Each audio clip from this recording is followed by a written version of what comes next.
4, 5년 전 성지 순례보다는 산지 전도와 도시 노방 전도를 목적으로 이스라엘을 방문하여 지하 선교 단체의 안내를 받고 전도지 가방을 메고 시골 산지 베세메스와 고라신, 가버나움과 가이사랴, 요빠 등지를 걸어다니며 가가호호 방문 전도하고 도시 거리에서 만나는 사람들에게 복음을 전하며 마지막으로 예루살렘 시내 노방 전도를 하여 많은 사람들을 주님께 인도했던 기회가 있었는데, 그 경험은 몇 번의 성지 순례와는 또 다른 은혜와 축복의 기억으로 지금까지 남아 있습니다.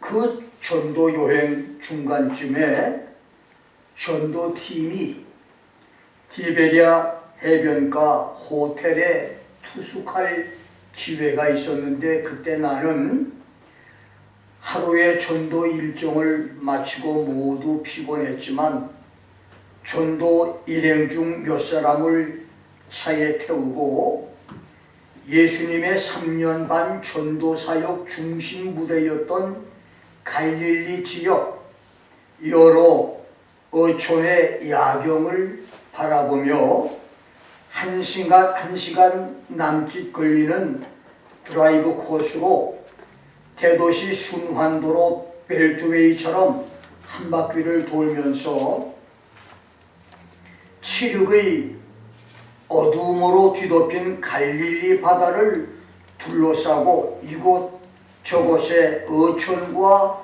도시를 이루며 살고 있는 저 사람들은 2000년 전 하나님의 아들 예수께서 자기들 동리에서 무슨 일을 했는지 알고 있을까?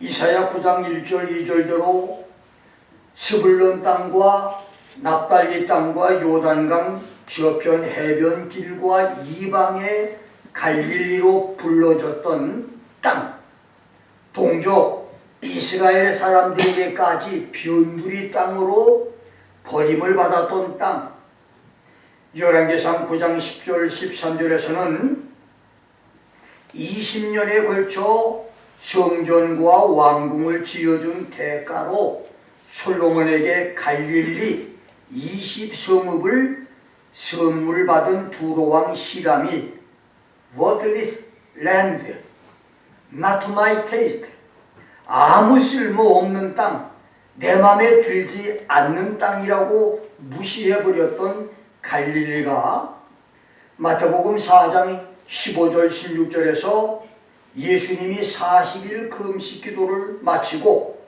성령의 능력으로 공생애를 시작하시고 복음의 전초 기지로 삼으신 것 때문에, 그리고 마태복음 28장 7절에서 부활하신 예수께서 제자들을 만나신 장소가 되므로 달걀의 노른자처럼 지구촌 기독교인이 사랑하는 축복의 성지가 된 것을 아는가를 생각을 했었습니다. 그리고 내 비록 갈릴리 사람처럼 역사의 변두리 사람이지만 예수님으로 주님께서 내게 맡겨주신 복음으로 세계를 정복하리라고 하는 꿈을 되새기면서 갈릴리 바다 순환도로 밤길을 행복하게 드라이브를 했었습니다. 갈릴리 바다는 수심의 평균 깊이는 약 26m, 가장 깊은 곳은 43m이고 바다 길이는 남북으로 21km, 동서로 11km, 바다 둘레는 53km로 바다보다는 호수라고 할 수 있는데, 마태복음 4장 18절, 15장 29절, 마가복음 1장 16절, 7장 31절에서는 갈릴리 바다로 민수기 34장 11절, 신명기 3장 17절, 여호수아 12장 3절, 13장 27절에서는 긴네렛 또는 긴네렛 바다 또는 게네사렛 바다라고 말했고, 오늘 본문 요한복음 21장 1절에서는 디베랴 바다라고 불렀는데, 2000년 전 예수님 당시 갈릴리 바다를 둘러싼 여러 어촌에서 고기잡이 뱃사람으로 살았던 어부들의 배는 약 4,000척이 있었다고 합니다. 갈릴리 바다의 한 지역인 디베랴 해변을 배경으로 그려진 한 폭의 수차와 같은 정감을 주는 본문, 자욱하게 덮여있는 물안개가 서서히 거치면서 해변에서 멀지 않는 곳에서 제자들이 땀을 흘리며 고기 그물을 던지는 광경을 바라보시면서 해변 모래사장에서 숯불을 피워놓고 생선을 굽고 계신 예수님의 모습은 오늘 본문이 회화적이고 사실적인 것을 강하게 느끼게 합니다. 어떤 사람들의 말처럼 만일 요한복음이 20장으로 끝난 책이고 그래서 오늘 본문의 배경인 21장이 기록되지 않았다면 사도행전에서부터 시작되는 베드로의 활약상과 베드로의 예수 부인 행위 사이에 존재하는 문제 해결이 복잡해지고 우리는 베드로와 관련된 수많은 억측들과 가상적인 드라마를 읽어야 했을 것입니다. 그러나 디베랴 바닷가 모래사장에서 예수와 제자들의 만났던 요한복음 21장을 통해서 우리는 베드로의 신앙 회복 과정을 정확하게 이해할 수가 있고 그 과정이 예수님에 의해서 주도됐다는 사실에 큰 감사를 드리게 되는 것입니다. 왜냐하면 베드로의 회개와 사명 회복이 자신의 노력이나 예수 외에 다른 중보자에 의해서 이루어지지 않은 것을 증명해 주기 때문입니다. 그렇습니다. 우리 신앙의 회복은 하나님과 우리 사이의 유일한 중보자 예수에 의해서만 가능합니다. 아멘. 예수의 이름, 예수의 보혈, 예수의 능력, 예수의 말씀으로만 하나님과 단절됐던 관계가 가까워질 수 있고 잃어버렸던 첫사랑을 회복할 수가 있으며 던져버렸던 사명을 다시 붙잡을 수가 있습니다. 오늘 우리 예배가 디베랴 해변에서 베드로와 여섯 제자들이 예수를 만났던 만남의 예배가 되기를 주의 이름으로 축원합니다. 나는 오늘 네가 나를 사랑하느냐? Do you love me? 라고 하는 제목으로 부활절 예배 말씀을 강론합니다. 첫째, 실패한 고기잡이입니다. 부활하신 예수는 하늘로 승천하시기 전 40일 동안에 12번이나 사람들에게 부활의 몸을 보여주셨습니다. 마가복음 16장 9절, 요한복음 20장 15절 16절대로 메리 막달레인, 막달라 마리아에게, 마태복음 28장 9절대로 무덤에서 다른 여자들에게, woman at the tomb, 세 번째는 누가복음 24장 34절대로 엠마오로 가는 길에서 두 제자에게, two disciples on the road to Emmaus. 네 번째는 누가복음 24장 34절, 고린도전서 15장 5절대로 베드로에게, 요한복음 20장 19절대로 도마를 제외한 10제자에게, 요한복음 20장 26절대로 도마를 포함한 11제자에게, 요한복음 21장 1절로 21절대로 디베랴 해변가에서 고기를 잡던 7제자에게, 여덟 번째는 마태복음 28장 16절대로 갈릴리의 어떤 산에서 11 제자에게 The 11 on the certain mountain in Galilee. 아홉 번째는 고린도전서 15장 5절, 사도행전 1장 26절대로 The 12 including 마티아스, 마티아를 포함한 12사도에게. 열 번째는 고린도전서 15장 6절대로 500여 형제들에게. 11번째는 고린도전서 15장 7절, 갈라디아 1장 19절대로 예수의 동생 야고보에게.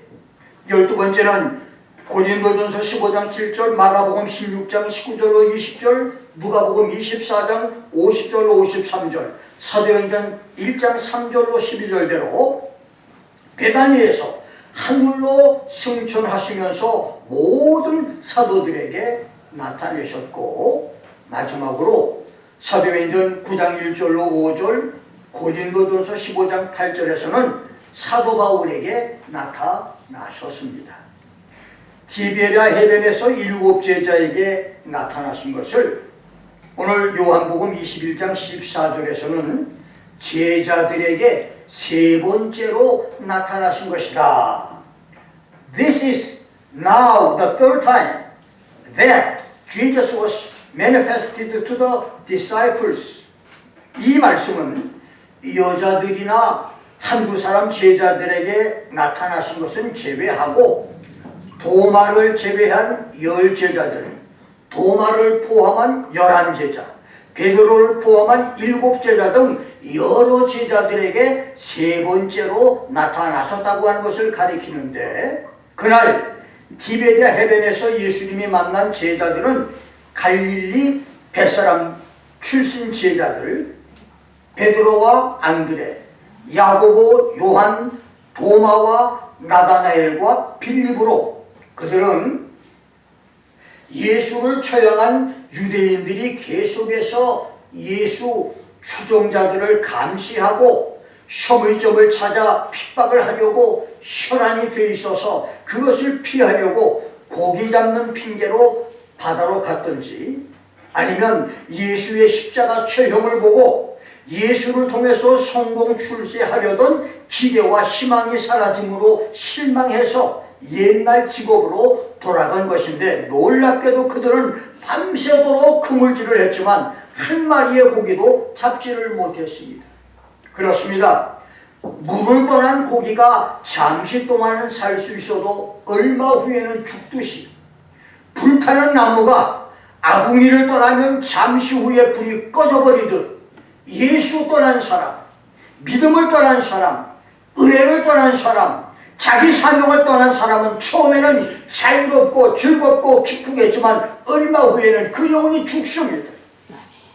교회와 말씀과 감사를 떠난 사람은 그 정신이 곤비하고 곤갈해지며 그의 육신은 병들며 그 생활은 핍절해지고 곤핍해집니다.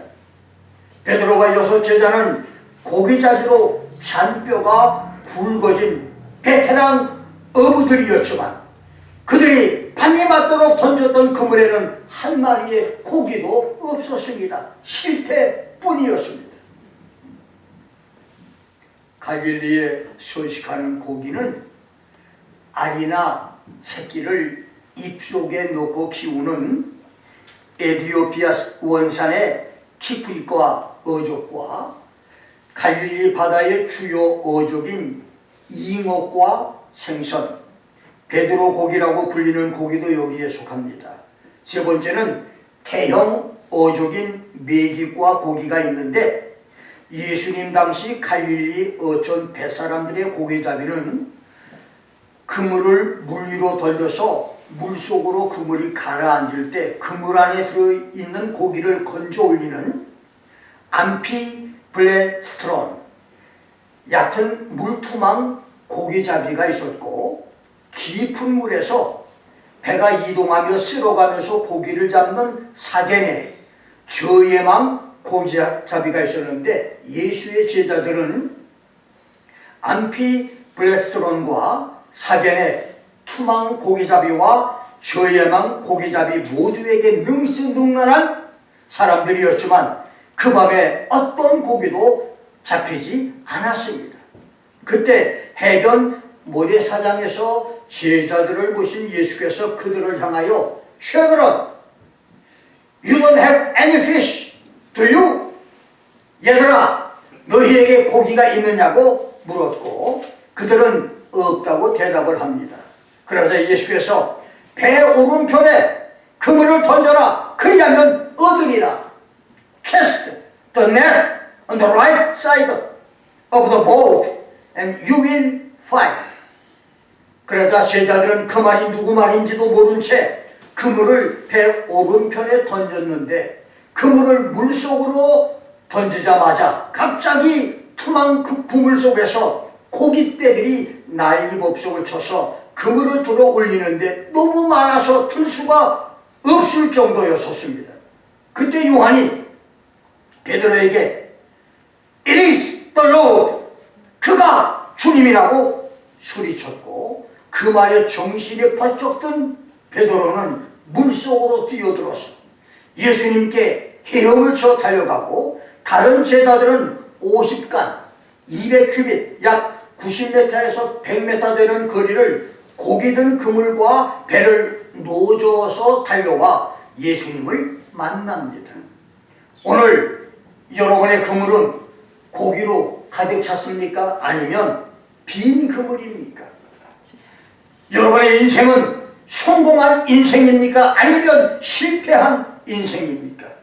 여러분이 기베나 해변의 7 제자처럼 실패했다면 지금까지 예수 떠나 살았던 자신, 믿음을 떠나고 교회를 떠나며 말씀을 떠나고 예배를 떠나며 감사를 떠나고 사랑을 떠나 살았던 것을 회개하고 배 오른편에 그물을 던지십시오.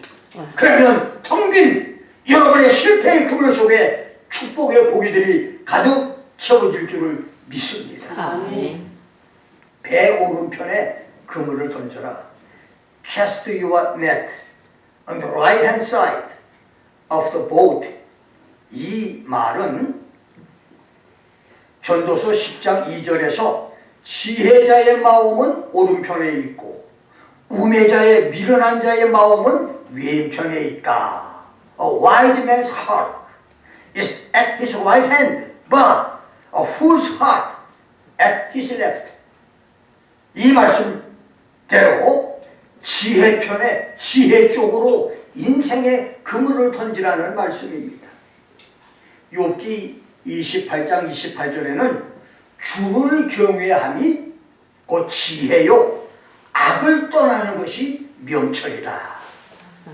The fear of the Lord, that is wisdom, and to depart from evil is understanding 이라고 말했고 시편 111편 10절, 잠언서 9장 10절, 15장 33절에서는 여호와를 경외하는 것이 지혜의 근본이요 거룩하신 자를 아는 것이 명철이다.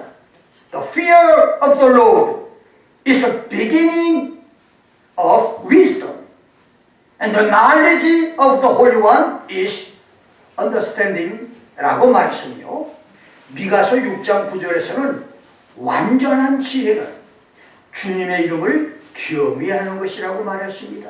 그렇습니다. 배 오른편에 그물을 던지는 것은 여호와 하나님을 두려워하고 경외함으로 섬기는 삶을 사는 것이고 부정한 이익을 추구하는 물질의 악, 함부로 내뱉는 언어의 악, 하나님보다 더 사랑하는 우상숭배 신앙의 악, 생활에서 모든 악을 떠나 사는 것이며 거룩하신 하나님을 아는 지식의 삶을 사는 것입니다.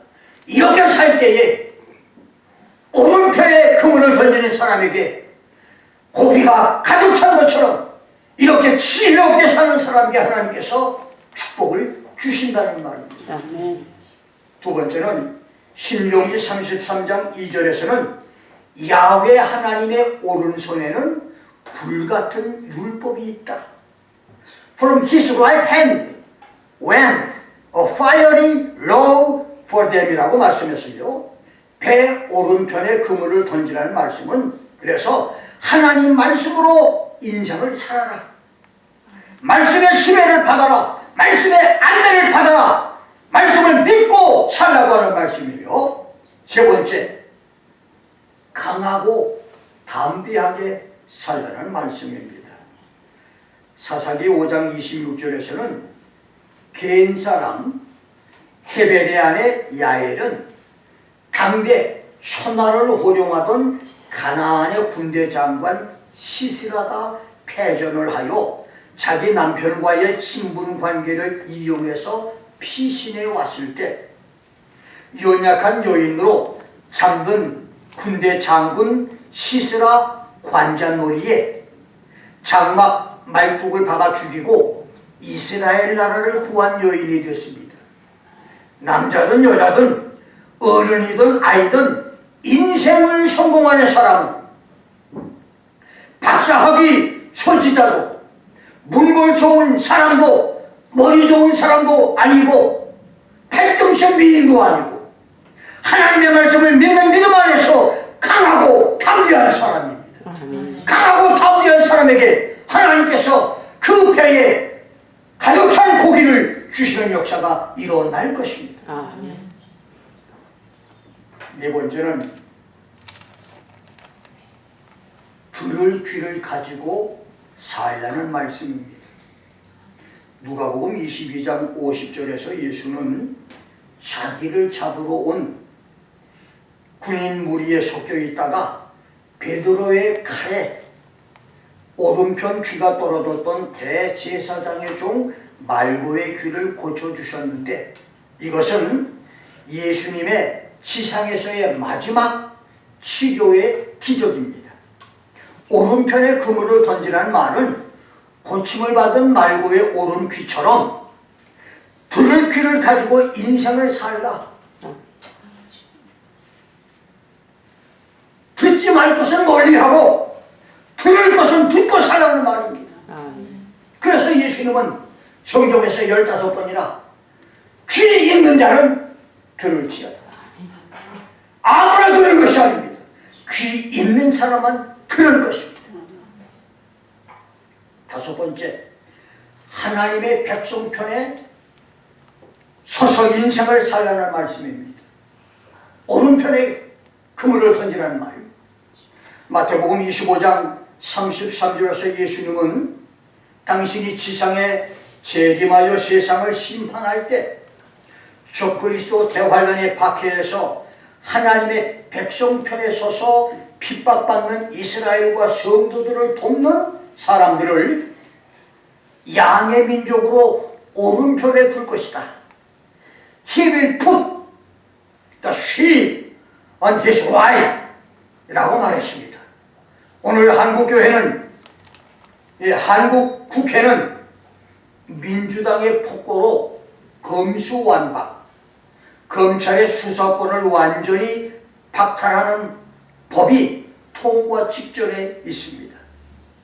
문재인과 이재명이 지은 죄를 묻어버리고 민주당이 저지른 죄들을 덮어버리려는 지구촌 어느 나라에도 없는 악법을 거대 야당의 힘으로 만들려고 하는 법이 바로 검수완박법입니다. 하나님을 믿는다는 민주당 국회의원들에게 나라를 망하게 하는 당론이 중요한가 아니면 나라를 살리는 양심이 중요한가를 묻고 싶습니다. 여러분들이 오른편에 그물을 던지지 않으면, 하나님 편에 서지 않으면 여러분의 그물은 빈 그물이 될 것이고 역사의 죄인으로 남을 것입니다. 그물을 오른편에 던지는 축복의 사람들이 되기를 주의 이름으로 축원합니다. 두 번째, 네가 나를 사랑하느냐. 7 제자가 모두 해변에 모였을 때 숯불에 생선을 굽고 떡을 준비하셨던 예수님은 지금 잡은 생선도 가져오라고 하셔서 그것들도 숯불에 구워서 제자들과 즐거운 아침 파티를 나누신 후 진지하게 베드로를 바라보시면서 요한의 아들 시몬아, 내가 이 사람들보다 나를 더 사랑하느냐? Simon, son of John, do you love me more than this? 요한의 아들 시몬아, 네가 이것들보다 나를 더 사랑하느냐? 라고 묻는데, 이것은 내가 다른 사람들이 나를 사랑하는 것보다 나를 더 사랑하느냐? 내가 함께 있던 다른 제자들을 사랑하는 것보다 나를 더 사랑하느냐? 내가 이것들 배와 고기 잡는 도구들보다 나를 더 사랑하느냐고 하는 해석들이 있지만, 그 현재의 문맥을 보면 내가 다른 사람들이 나를 사랑하는 것보다 나를 더 사랑하느냐는 해석이 가장 타당한 해석으로 보입니다. 그렇습니다. 예수님은 베드로에게 다른 사람들이 나를 사랑하는 것보다 내가 나를 더 사랑하느냐? 내가 다른 사람들보다 더 나를 사랑하느냐고 물으셨습니다.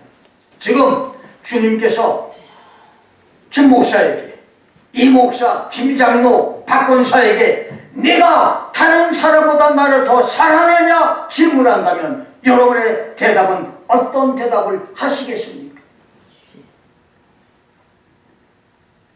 베드로는 그때 Yes, Lord, you know that I love you. 그렇습니다, 주요. 내가 주를 사랑하는 것을 주님이 아십니다라고 대답을 합니다. 그러자 예수님은 Feed my lambs, 내 양을 먹이라고 했습니다. 그리고 잠시 후 예수님은 두 번째로 다시 Simon, son of John, do you love me?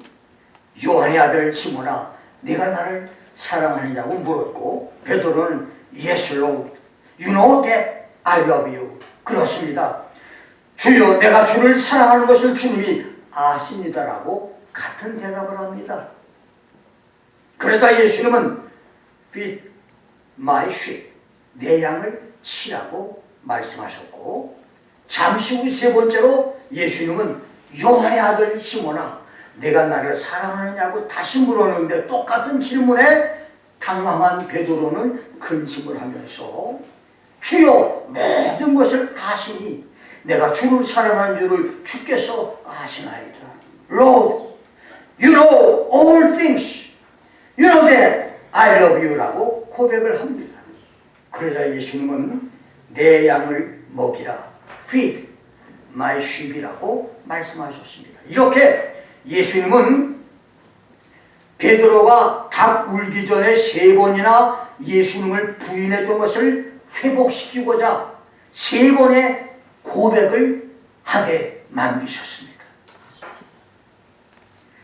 예수님과 베드로의 대화에서 깨닫는 영적 진리와 영적 교훈은 첫째, 베드로를 요한의 아들 시몬이라고 부르신 의미입니다. 요한복음 1장 42절에서 동생 안드레의 전도를 받고 예수님을 찾아봤던 베드로를 본 후 예수님은 그가 장차 수제자로서의 가능성을 보고 내가 요한의 아들 시몬이지만 장차 베드로 반석이라고 불려질 것이라고 했으나 그가 예수님을 세 번이나 부인함으로 베드로에 걸맞는 행동을 하지 못했습니다. 그래서 모든 것을 처음부터 다시 시작을 해야 했습니다. 그렇습니다. 기도 많이 하고 성경 많이 알아서 잘 가르치고 교회 부흥시키고 큰 교회 만들어 유명 목사, 유명 부흥사가 됐다 할지라도 은밀한 죄를 지었거나 WCC에 가입하거나 큰 실수를 했거나 하나님의 영광을 가렸다면 가슴을 찢는 철저한 회개로 다시 밑바닥부터 시작을 해야 하나님이 마지막까지 쓰시는 목사가 될 것입니다. 평신도들도 충성, 봉사, 헌신, 헌금으로 많은 복을 받았다 할지라도 죄를 지었다면 다시 밑바닥부터 새로 시작을 해야 그 축복이 오래 갈 것입니다. 바람에 흔들리는 갈대 요한의 아들 시몬에서 태산 북두처럼 흔들리지 않는 베드로로 살아가는 주의 종과 성도들이 되기를 주의 이름으로 축원합니다. 두 번째, 내가 주님을 사랑한다고 고백한 베드로에게 15절, 17절에서 예수님이 3번이나 내 양을 먹이라, feed my lambs, 내 양을 치라, feed my sheep, 내 양을 먹이라, feed my sheep이라고 부탁하신 말씀입니다. 15절과 17절에서 내 양들을 먹이라, feed my lambs, 보스케 카 아르니아 무는 이 말씀에서 먹이라고 하는 말, 보스케는 나의 양들에게 때에 맞게 먹을 것을 잘 공급해 주고 양무리를 잘 돌보고 보살피며 양들에게 필요한 목초를 잘 준비해 주고 마음을 써서 양들을 돌보며 길잡이 노릇을 잘 해서 올바른 길로 인도하고 양들을 이끌어 안내해 주며 위험에서 보호하고 지키며 잘 관리하고 통치하며 목자가 양을 지키고 감시하듯이 정신적 지도자로 양들을 잘 관리 감독하라고 하는 말씀입니다. 그리고 16절에서 내 양을 치라, feed my sheep에서 치라고 하는 말의 헬라어 포이마이노는 rule and feed, 훌륭한 정치 지도자가 국민을 잘 통치하고 지배하듯이 양무리를 바르고 올바르게 지도하고 다스리며 이끌고 말씀 양식을 잘 공급해서 영적으로 살찌우게 하라고 하는 말씀입니다. 그렇습니다. 이것이 초대교회에서 베드로와 사도들이 한 일이었고 1세기, 2세기의 속사도들이 한 일이었으며 중세기에서 근대와 현대 그리고 종말시대 주의 종들이 할 사명입니다. 그러나 보스케와 포이마이노, 주님의 양들을 먹이고 치는 참목자들의 사명은 1세기에서 3, 4세기까지 명맥이 이어졌다가 1200년 동안 기독교에서 사라졌고 16세기 종교개혁과 함께 다시 일어나 20세기까지 활화사처럼 타올랐다가 21세기 현재는 간신히 그 명맥을 유지하고 있는 상황입니다. 무엇보다도 21세기 오늘날은 공중에 재림하실 그리스도를 영접할 휴거 성도를 준비시키는 시대이고 지구촌에 임할 지구촌 재앙의 대환란과 적그리스도의 박해를 준비시키는 시대며 지상에 주님의 나라 메시아 천년왕국을 세우시는 야훼의 날을 준비시켜야 하는 시대인데 주의 종들과 교회와 성도들의 신앙은 영적인 것과는 너무나도 거리가 먼 거리에 있습니다.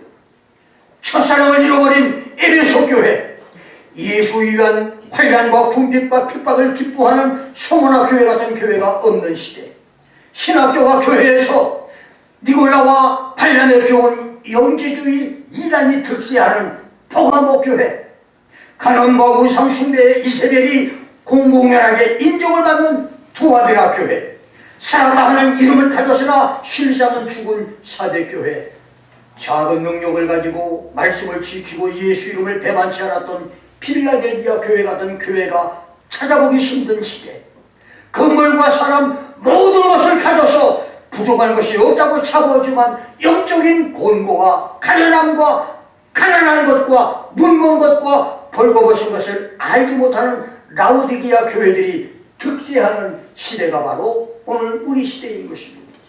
예수님은 이런 때에 네가 이 사람들보다 나를 더 사랑하느냐? Do you love me more than these?라고 주님이 말씀하십니다. 네가 정말로 나를 사랑하느냐? Do you love me? 라고 묻습니다. 여러분의 대답은 어떤 대답을 하시겠습니까? 베드로에게 내 양을 먹이라, 내 양을 치라, 내 양을 먹이라고 부탁하신 예수님은 18절에서 19절까지 보면 내가 젊어서는 스스로 띠띠고 원하는 곳으로 다녔지만 늙어서는 내 팔을 벌리리니 남이 내게 띠띠우고 원치 않는 곳으로 데려갈 것이라고 베드로의 십자가 죽음을 순교를 예고하셨습니다. 네 팔을 벌릴 것이다. You shall stretch out your hand.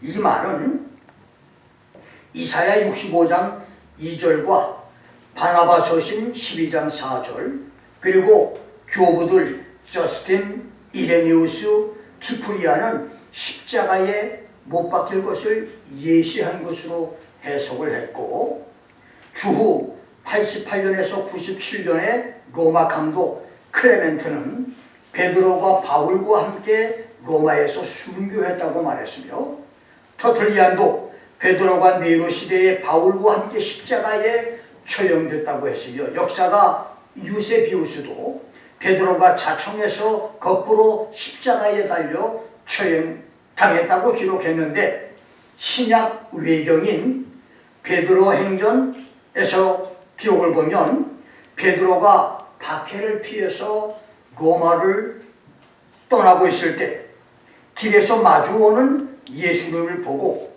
놀래가지고 쿠아바디스 도미네 주여 어디로 가시나이까?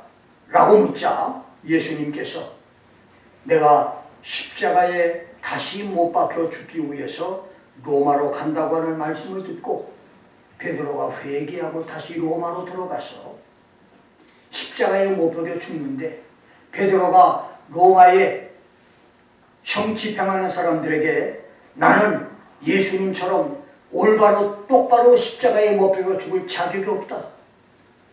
핍박을 피해 도망가던 사람이기 때문에 나는 그렇게 예수님처럼 죽을 자격이 없다. 나를 거꾸로 십자가에 못을 박아달라고 부탁을 했어. 베드로는 거꾸로 십자가에 못을 박혀 죽습니다. 그래서 베드로에게 주어진 소명은 이제 거역할 수 없는 사명이 됐습니다. 이제 베드로는 더 이상 자기 의지대로 살 수가 없었습니다. 이것이 베드로의 운명이었고 새말시대 하나님의 소명을 받은 사람들의 숙명입니다. 예수께서 네 팔을 벌릴 것이라 사람들이 내가 어떻게 죽을 것이라고 하는 말씀을 하시고 이제 베드로에게 나를 따라오라고 하면서 예수님이 해변가를 걸어갔습니다. 그리고 베드로는 그 뒤를 따라갑니다. 그런데 사도 요한이 그 뒤를 따라오는 겁니다. 그래서 베드로는 예수님께 주여 저 사람은 어떻게 되겠습니까? Lord, what about this man? 이렇게 묻습니다. 그러자 예수님은 내가 올 때까지 그를 머물게 하고자 할지라도 내게 무슨 상관이냐? 너는 나를 따르라. If I want him to remain until I come, what is that to you? You follow me. 라고 말씀합니다. 본문과 21장의 마지막 세 번째 교훈은 다른 사람 상관하지 말고 너는 나를 따르라는 말씀입니다. 다른 사람 상관하지 마라. 많은 사람들이 예수님을 따르면서 주님만을 바라보지 않고 옆에 사람 의식하고 다른 사람 생각하고 다른 사람 간섭을 하려고 그래요. 베드로도 자기가 십자가에 못 박혀 죽을 것을 예수님이 말씀하자 다른 제자는 어떨까? 요한은 어떨까라고 예수님께 물어봤더니 그 사람 상관하지 말고 너는 나를 따르라고 하셨습니다. 이것이 오늘 주님이 우리에게 주신 메시지입니다. I will be a soldier for Jesus, no matter what others may do.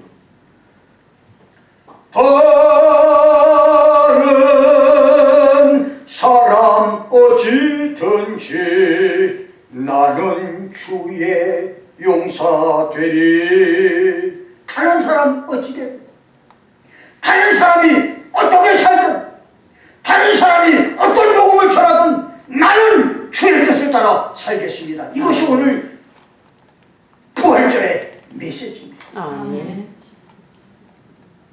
그렇습니다. 다른 사람 어찌하든 다른 사람 상관하지 말고 나는 주님을 따를 것입니다. 손에 생기를 잡고 뒤를 돌아보는 사람은 하나님 나라에 합당치 않습니다. 디베랴 해변에서 예수와 함께 조발을 먹었던 베드로는 네로에게 십자가 처형을 당해 순교했지만, 요한은 베드로보다 30년 이상을 더 오래 살면서 죽음보다 더 고통스러운 고문 박해를 받은 후에 지중해 절해고도 반모섬으로 유배돼서 거기서 2000년 교회시대 역사에서 지구촌 7년 태환란과 메시아 천년왕국과 하나님의 백보자 심판과 신천신지 영원 천국까지의 하나님의 구원 계획 파노라마 요한계시록을 기록하여 우리에게 남겨주는 사역을 감당했습니다. 만일 사도 요한이 없었다면 그렇게 질서정연한 하나님의 구원 계획 비밀을 알 수 없었을 것입니다. 구약 예언서들과 신약 사복음서와 바울 서신, 베드로 서신의 예언들을 찾아내서 어려운 퍼즐 맞추듯이 힘들게 해석을 해야 했을 것입니다. 그런데 하나님은 11사도들이 모두 순교하는 중에서 요한만 살아남게 하여 구원 계획 비밀을 손바닥에 물건 보듯이 일목요연하게 기록하게 했으니 얼마나 크고 감사한 일입니까? 그렇게 계시록은 소중하고 값진 책이 됐습니다. 여러분이 읽어야 할 책이 됐습니다. 여러분의 구원을 안내해 줄 책입니다. 계시록을 읽고 듣고 지키는 축복 성도가 되기를 주의 이름으로 축원합니다. 디베랴 해변 숯불 생선구이 파티처럼 오늘 우리의 2022년 부활절 예배는 두 번 다시 오지 않습니다. 우리 중에 어떤 성도는 2년 3년 후 베드로처럼 일찍 주님의 부름을 받을 수도 있습니다. 5년 10년이 되기 전에 휴거 성도도 될 수가 있고 요한처럼 지상에 남을 수도 있습니다. 내 이웃보다 먼저 주님의 부름을 받아 천국에 가든지 땅에 남아 환난을 통고하고 천년왕국에 들어가든지 다른 사람 상관하지 말고 나만은 주님을 따르고 섬기고 순종함으로 요한처럼 축복을 받아 누리는 성도들이 될 수 있기를 주의 이름으로 축원합니다. 기도하겠습니다.